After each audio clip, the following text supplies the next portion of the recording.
आप सभी को प्रणाम निवेदन करता हूँ। बहुत अच्छा ये कार्यक्रम अभी तक चल रहा है और चलना भी चाहिए इतनी मेहनत के बाद। भाई वाह वाह वाह। अभी आदरणीय प्रेरणा जी ने बहुत अच्छे गीत और श्रृंगार की बातें की। मैं 8 पंक्तियां पढ़ता हूँ, मुझे मालूम है मैं कहाँ पर खड़ा हूँ, किन लोगों के बीच खड़ा हूँ और मुझे कितना पढ़ना है। पहली 8 पंक्तियां सुन लीजिएगा, फिर आपको लगेगा कि मुझे पढ़ना चाहिए तो मैं पढ़ूंगा, वरना मैं बैठ जाऊंगा। बहुत अच्छे। अगर आपको लगता है कि हाँ ये बात यहीं से शुरू होनी चाहिए, तो फिर मैं उस जमीन पर खड़ा हूं जहां भोलेनाथ की कृपा से इतने संकटों के बाद भी आप और हम मुस्कुरा रहे हैं। मैं निवेदन करता हूं कि चूड़ी की खनखन भी सुन ले, बीच में एक भी ताली नहीं, बिल्कुल नहीं, जरूरत ही नहीं है। आए तो फिर 8वीं पंक्ति में पूरे सदन की आए, आपने सबको बहुत मोहब्बत दी है। मैं मांगूंगा नहीं, मिल जाएगी तो मुझे अच्छा लगेगा। मैं एक कविता जिसके लिए कहा है वो भी सुनाऊंगा, आप सब सुनिएगा। निवेदन करता हूं कि श्रृंगार के गीतों के बाद यदि मेवाड़ बोलता है तो क्या भाषा बोलता है कि चूड़ी की खनखन भी सुन ले, रुनझुन सुन ले पायल की, आंखों का अंजन भी सुन ले खुशबू संदल की, सुन ले जो प्रेसी के खातिर ताजमहल बनवाते हैं, राज धर्म को छोड़ कभी जो जुल्फों में खो जाते हैं, जहां वासना नर्तन करती महलों की प्राचीर सुनो, वो वैशाली की नगर वधु और दीवाने जहांगीर सुनो। वर्तमान कब नतमस्तक है इन सारे किरदारों पर, इतिहास सलामी लेता बिस्मिल राजगुरु खुददारों पर। जिसने दुश्मन से आंख मिला, जिसने दुश्मन से आंख मिला, शमशीरें तानी होती है, सच्चे अर्थों में उसकी ही धन्य जवानी होती है। सच्चे अर्थों में, सच्चे अर्थों में उसकी ही। भाई जिंदाबाद जिंदाबाद। आपका पूछा मुझसे किसी ने आप कहां से हैं, 8 पंक्तियां कही, मैं पढ़ूं थोड़ी देर आप लोगों के बीच। तो एक बार मुझे लोकतांत्रिक तरीके से बता दीजिए कि आप सच में सुनना चाहते हैं, पीछे वाले लोग भी। मैं कोशिश करता हूं कि मैं आपके मन तक पहुंच सकूं। बहुत ही कमाल का कार्यक्रम है, जिस कार्यक्रम में एक कवि के कविता पाठ के बाद 4 अतिथियों का सम्मान होता है। नगर परिषद के उस श्रेष्ठ कार्यक्रम में हम उपस्थित हैं। कमाल। कहीं सगस्ती के उत्सव हैं दिल्ली गया में। मुझसे पूछा किसी ने आप कहां से आए हैं, मैंने आप लोगों की तरफ से जवाब दिया मैं कहां से हूं। आप हिम्मत दीजिएगा, मैं कविता तक पहुंचूंगा। कवि सम्मेलन में कविताएं हो जाए और कविताएं सुनी जाए, ये भीलवाड़ा है जहां योगेंद्र शर्मा जैसे वीर रस के श्रेष्ठ कवि रहते हैं। ये भीलवाड़ा है जहां पर स्वर्गीय नरेंद्र दादी जी के गीत सुने जाते थे। ये भीलवाड़ा है जहां स्वर्गीय राजेंद्र शर्मा के हास्य को सुना गया, और ये वो भीलवाड़ा है जहां दीपक पारिक जैसा एक नया हीरो पैदा हुआ। क्या कहना है? मैं उस भीलवाड़ा में खड़ा हूँ, बहुत अच्छे। सुनिएगा। कहीं सगस्ती के उत्सव में मुझसे पूछा आप कहां से हैं, आपकी तरफ से जवाब है जमानत आप लोगों की मिलनी चाहिए। जिस नगर परिषद के सारे पार्षद एक साथ बैठकर वागीश्वरी के बेटों को सम्मान से सुनते हो, हम उन्हें अपनी तरफ से सैल्यूट करते हैं कि आप बड़े लोग हैं। बहुत अच्छे। कहीं सगस्ती के उत्सव में कहां से आए ये पूछा गया, जवाब मैंने आपकी तरफ से दिया। 8वीं पंक्ति फिर संभालिएगा, मैं कविता तक पहुंचने की कोशिश करूंगा। सिद्धार्थ भाई, कहीं सगस्ती के उत्सव है, कहीं जश्न बलदानी का, यहाँ कटारे रक्त पी गई बड़बोले अभिमानी का, यहाँ सवार घोड़े संकट दे गाथा जयमल पत्ता की, जहाँ राजा दीवान हुए जय एकलिंग की सत्ता की, पद्मन पुरखों का मान बचाने जब जौहर कर जाती है, ये माटी जो रणबंकों को शोणित स्नान कराती है। अरे हिंदुआ सूरज के छालों के बल जब आजादी बच जाती है, राणा प्रताप के प्रण की धरती राजस्थान कहलाती है। राणा प्रताप जिंदाबाद जिंदाबाद। राणा प्रताप सुनते जाइएगा, कोई आवश्यकता नहीं हमें किसी तरह की बात करने की, क्योंकि इतने श्रेष्ठ श्रोता जहां हो वहां कविताएं चलती रहनी चाहिए। कमाल है। देश का एक दादा है इन दिनों जो रोज टेलीविजन पर आकर एक ही बात कहता है कि हम जितना पैसा चाहिए डॉलर में दे देंगे यूक्रेन को, पर एक भी सैनिक नहीं भेजेंगे। मैं दुनिया के उस दादा को भीलवाड़ा की तरफ से 8 पंक्तियां देना चाहता हूं। मुझे नहीं पता वर्ल्ड ट्रेड सेंटर में एक हवाई जहाज घुसा था। आप लोग सोफे पे बैठे हैं और इस देश में माना गया है कि सोफे पे बैठे हुए लोगों को बात ज्यादा समझ में आती है। बढ़िया बात है। मैं नहीं मानता हूं, देश मानता है, इसलिए आपसे थोड़ा मैं ध्यान चाहता हूं। आपने बहुत अच्छा कार्यक्रम सुना है। आदरणीय पाठक जी से, पूरी टीम से निवेदन करता हूं कि वर्ल्ड ट्रेड सेंटर में एक हवाई जहाज घुसा था। आज भी उनकी विधवाएं वह वर्ल्ड ट्रेड हाउस के सेंटर के बाहर खड़ी रहती, पता नहीं हमारे वाला कौन सा चंद्रमा या तारा बनकर नजर आ जाए। यह है अमेरिका की औकात। लेकिन इस भीलवाड़ा के किसी चौराहे पर एक ट्रैक्टर में 8 मजदूर मजदूरी करने जाए, ट्रैक्टर की ट्रॉली पलट जाए और 4 मजदूर घायल हो जाए, उसके बाद भी बचे हुए 4 मजदूर मजदूरी करने जाते हैं। इस जिंदा दिली का नाम भाई हिंदुस्तान। वाह वाह वाह वाह। अमेरिका के वर्तमान से आपका इतिहास अगर मैं बड़ा कर दूं, सारे विषय हो गए हैं इस कवि सम्मेलन में, इसलिए मुझे इतिहास पर कविता पढ़नी पड़ रही है। मैं निवेदन करता हूं, क्या कहने भाई, वाह वाह। निवेदन करता हूं, सुनिएगा आप लोग।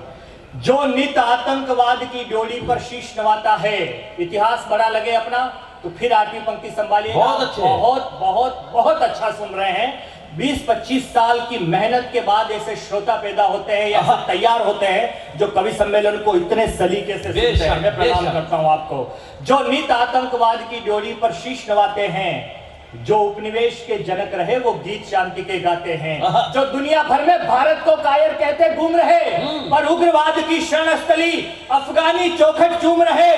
लड़ी लड़ाई हमने, कैसे बने हैं आप सुन के बताइएगा। लड़ी लड़ाई हमने मुगलों और घोरों के झंडों से, भारतवासी नहीं डरते हैं षड्यंत्रों हथकंडों से।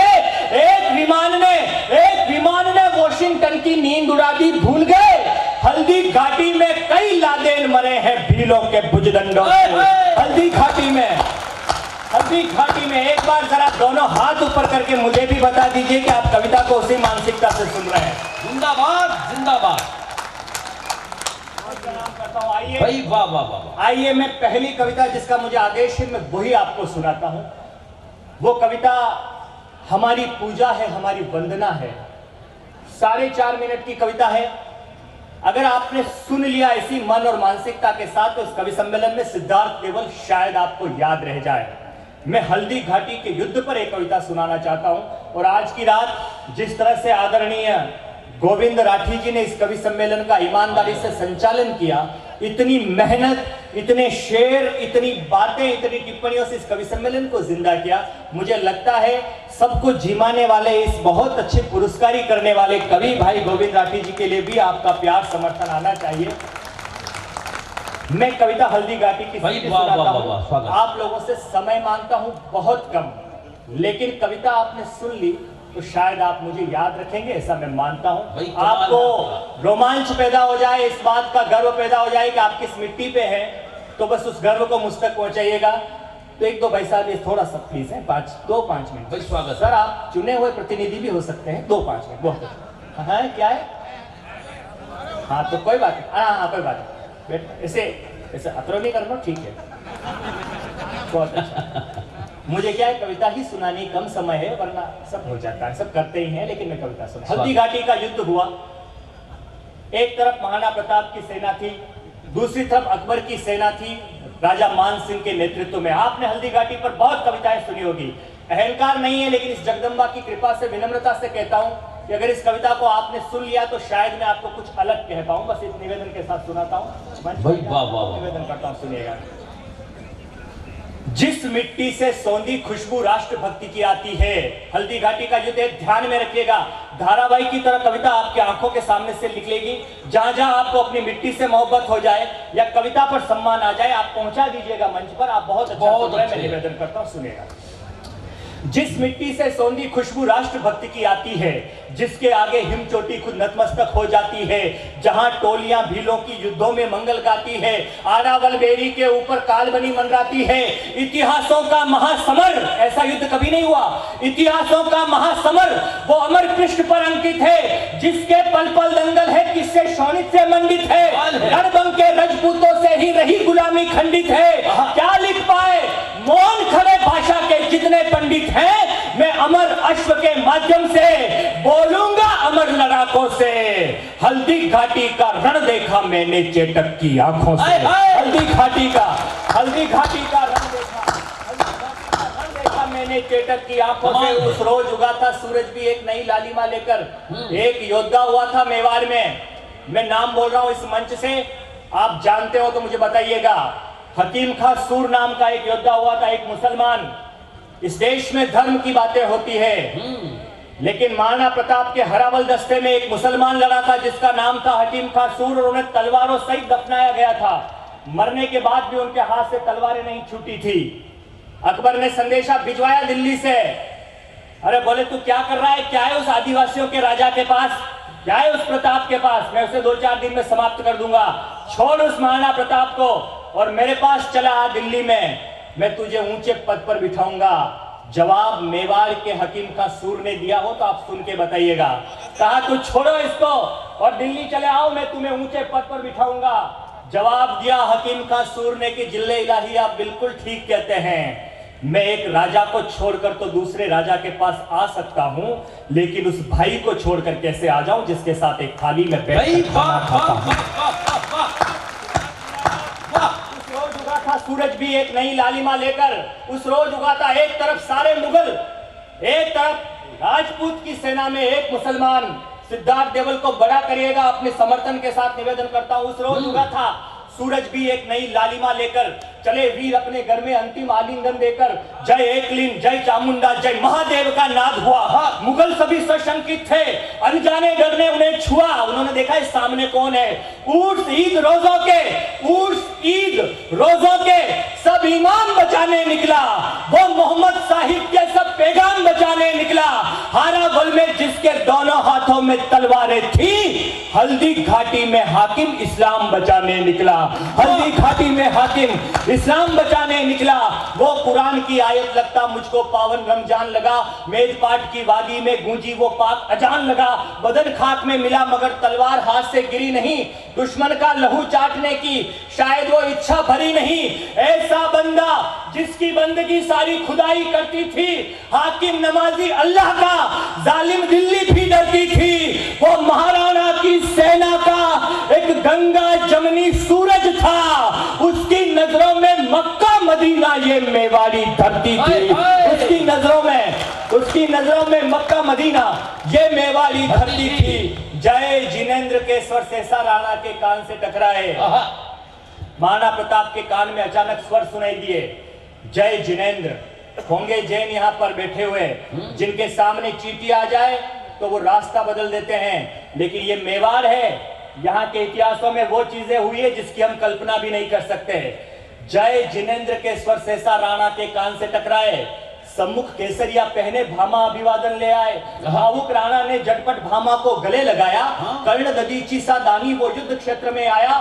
क्षण भर सोचा, राणा बोले आप नहीं लड़ सकते हो, वणिक कर्म है युद्ध देव की भेंट नहीं चढ़ सकता। बोले तुम जैनों में तुम्हें लड़ने नहीं दूंगा। फिर जवाब मेवाड़ से भामाशाह ने दिया, आपका समर्थन मिले। क्षण पर सोचा, राणा बोले आप नहीं लड़ सकते हो, वणिक कर्म है युद्ध देव की भेंट नहीं चढ़ सकते हो। भामा बोले हम व्यापारी, धन हमें प्रिय, राणा जी यही सुना है, किंतु धन और देश में से मैंने देश चुना है। किंतु धन और देश में से मैंने देश चुना है। तलवारों से आजादी। दृश्य देखिए आप, एक तरफ योद्धा, दूसरी तरफ अहिंसा को मानने वाला व्यक्ति, लेकिन जब धर्म पर आंच आए, देश पर आंच आए तो मेवाड़ कैसे जवाब देता है। कविता को छोटा कर रहा हूं, बस आप अपना समर्थन कम मत करिएगा, निवेदन करता हूं। देश बड़ा या व्यापार मुझे प्रिय यही सुना है, किंतु देश और व्यापार में से मैंने देश चुना है। तलवारों से आजादी की प्राण प्रतिष्ठा करने, हाथ जोड़कर मांग रहे प्रताप से, तलवारों से आजादी की प्राण प्रतिष्ठा करने, हे भवानी आज्ञा दे दो मातृभूमि हित मरने। मैं पीछे हट जाऊं, मेरा वंश कलंकित होगा, मेरे त्याग का यह किस्सा अक्षरशः अंकित होगा। मैं साथे में महामंत्र वो नमोंकार ले आया हूं, सारे तीर्थंकर नाच करेंगे, महावीर का जाया हूं। अरे जैन अहिंसक होते हैं पर राष्ट्रभक्त बतलाऊंगा। ओम नमो अरिहंताणम हल्दी घाटी में गाऊंगा। ओम नमो अरिहंताणम, ओम नमो अरिहंताणम हल्दी घाटी में गाऊंगा। और एक दृश्य सुना के कविता समाप्त करता हूं। एक दृश्य सुना के, बड़ी सादड़ी एक जगह है, आप पढ़े लिखे लोग हैं, कविता की व्याख्या नहीं करना चाहता, मैं सिर्फ इशारों में बता रहा हूं। वहां के राजा लड़ रहे थे, वहां के रावत लड़ रहे थे, वहां के जमींदार लड़ रहे थे, जिनका नाम था जाला मन्ना, जिन्हें हम जाला मान के नाम से जानते हैं। उनका चेहरा मिलता था महाराणा प्रताप से। महाराणा प्रताप ने कहा, जब महाराणा प्रताप चारों तरफ से दुश्मनों से घिर गए, तो झालामान ने कहा कि आप ये मुकुट मुझे दे दो, मैं यहाँ काम आ जाऊंगा, ये मुझे प्रताप समझेंगे, आप बच जाएंगे, इस देश की आजादी बच जाएगी। मैं पूरी बड़ी कविता का अंतिम अंश सुना के कविता समाप्त कर रहा हूं। झाला प्रताप और महाराणा प्रताप के बीच में क्या बातचीत हुई, बस इस पर आपका ध्यान चाहता हूं और आपका समर्थन चाहता हूं, निवेदन करता हूं, सुनिएगा। बहुत अच्छे। जब राणा को बहुसंख्यक अरिदल से गिरते पाया तो सरदार सादड़ी वाला विद्युत वेग से आया। मुकुट मुझे दो, मुकुट मुझे दो, किसी हाल में तुमको यहाँ बचाना है। मैं राणा जी सा दिखता हूँ, ये दुश्मन को भरमाना है। कहा प्रताप ने, कोई और होता तो फटाक से मुकुट दे देता, अपने राजा पर गर्व करके बताना, मुकुट मुझे दो, किसी हाल में तुमको यहाँ बचाना है। मैं राणा जी सा दिखता हूँ, ये दुश्मन को भरमाना है। कहा प्रताप ने, कहा प्रताप ने प्रिय सुनो, कहा प्रताप ने प्रिय सुनो, ये अनर्थ नहीं कर पाऊंगा, इस युद्ध क्षेत्र में एक शहादत व्यर्थ नहीं कर पाऊंगा। दिल्ली दिल्ली तंज कसेगी मुझ पर, दिल्ली तंज कसेगी मुझ पर, हमको भरमाया चला गया। वो राजा भी क्या राजा है जो बीच युद्ध में चला गया। वो राजा भी क्या राजा है, वो राजा भी क्या राजा है जो बीच युद्ध में चला गया। तो झालामान को लगा ये मुकुट नहीं देंगे। मैं 8 पंक्तियों में कविता समाप्त कर रहा हूं। हरिणी महादेव का ये पवित्र प्रांगण इस कविता को समाप्त करेगा, जिस जिम्मेदारी से मैं पढ़ रहा हूं। अंतिम पंक्ति पर आपका वो प्यार आए, 8 पंक्तियां सुनिएगा। झालामान को लगा कि वो मुकुट देंगे नहीं, मुकुट मुझे दो, किसी हाल में तुमको यहाँ बचाना है। मैं राणा जी सा दिखता हूँ, जो दुश्मन को भरमाना है। कहा प्रताप ने प्रिय सुनो, ये अनर्थ नहीं कर पाऊंगा, इस युद्ध क्षेत्र में एक शहादत व्यर्थ नहीं कर पाऊंगा। दिल्ली तंज कसेगी मुझ पर, हमको भरमाया चला गया। वो राजा भी क्या राजा है जो बीच युद्ध में चला गया। तो झालामान ने कहा, जो बनास की कलकल गाए वो गुणगान बना दो। अगर यह भीलवाड़ा साहित्यकारों की नगरी है, भीलवाड़ा बड़ी जगह है। 4 पंक्तियां कविता की सुनना। जो बनास, झालामान ने हाथ जोड़ के मुकुट कैसे मांगा, उलाहना सुनकर बताइएगा। जो बनास की कलकल गाए वो गुणगान बना दो, इतिहासों की अमर कथा का एक प्रतिमान बना दो। अरे शिव का सेवक बनकर के कुलराज तुम्हारा करता है, एक प्रहर तो मुझको भी शिव का दीवान बना दो। एक प्रहर तो, सैल्यूट करता हूं आपको, एक प्रहर तो मुझको भी शिव का दीवान बना दो। चौथी पंक्ति पर कविता समाप्त करूंगा और आप बताएंगे कि कविता मैंने कैसी पढ़ी। मैं निवेदन करता हूं आपसे, एक प्रहर तो मुझको भी शिव का दीवान बना दो। अरे शिव का सेवक बनकर के कुलराज तुम्हारा करता है, एक प्रहर तो मुझको भी शिव का दीवान बना दो। राणा बोले, झाला तुमने क्या तरकीब निकाली। राणा बोले, बताइएगा चौथी पंक्ति पर।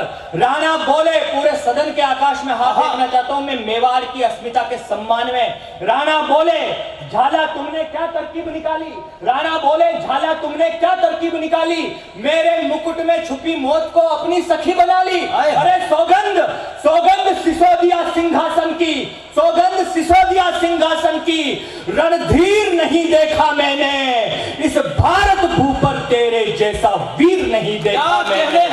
भारत भू पर तेरे जैसा वीर नहीं देखा।